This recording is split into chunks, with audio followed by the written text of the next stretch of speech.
And as I end my time in the White House, I can think of no better message to send to our young people in my last official remarks as First Lady. So for all the young people in this room and those who are watching, know that this country belongs to you, to all of you, from every background and walk of life. If you or your parents are immigrants, know that you are part of a proud American tradition, the infusion of new cultures, talents, and ideas, generation after generation, that has made us the greatest country on earth.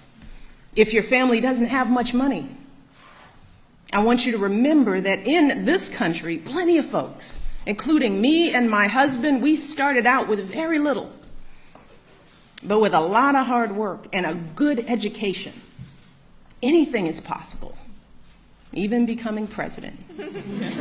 That's what the American dream is all about. If you are a person of faith, know that religious diversity is a great American tradition too. In fact, that's why people first came to this country, to worship freely.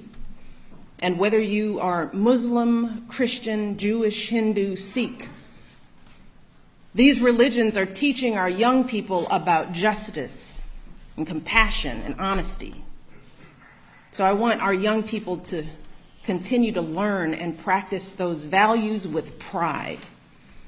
You see, our glorious diversity, our diversities of faiths and colors and creeds, that is not a threat to who we are. It makes us who we are.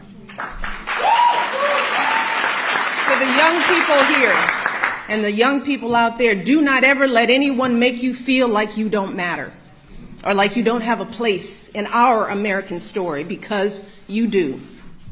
And you have a right to be exactly who you are. But I also want to be very clear. This right isn't just handed to you. No, this right has to be earned every single day. You cannot take your freedoms for granted.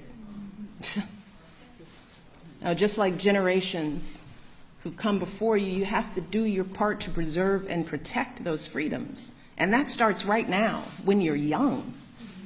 Right now, you need to be preparing yourself to add your voice to our national conversation. You need to prepare yourself to be informed and engaged as a citizen, to serve and to lead, to stand up for our proud American values and to honor them in your daily lives. And that means getting the best education possible so you can think critically, so you can express yourself clearly, so you can get a good job and support yourself and your family, so you can be a positive force in your communities.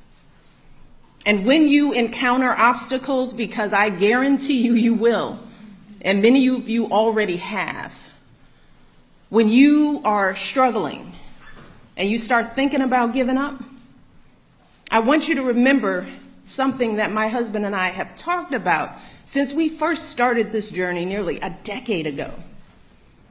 Something that has carried us through every moment in this White House and every moment of our lives. And that is the power of hope. The belief that something better is always possible if you're willing to work for it and fight for it. It is our fundamental belief in the power of hope that has allowed us to rise above the voices of doubt and division, of anger and fear that we have faced in our own lives and in the life of this country. Our hope that if we work hard enough and believe in ourselves, then we can be whatever we dream, regardless of the limitations that others may place on us. The hope that when people see us for who we truly are, maybe, just maybe, they too will be inspired to rise to their best possible selves. Shoot, it's the hope of my folks like my dad. Got up every day, do his job at the city water plant. The hope that one day his kids would go to college and have opportunities he never dreamed of. That's the kind of hope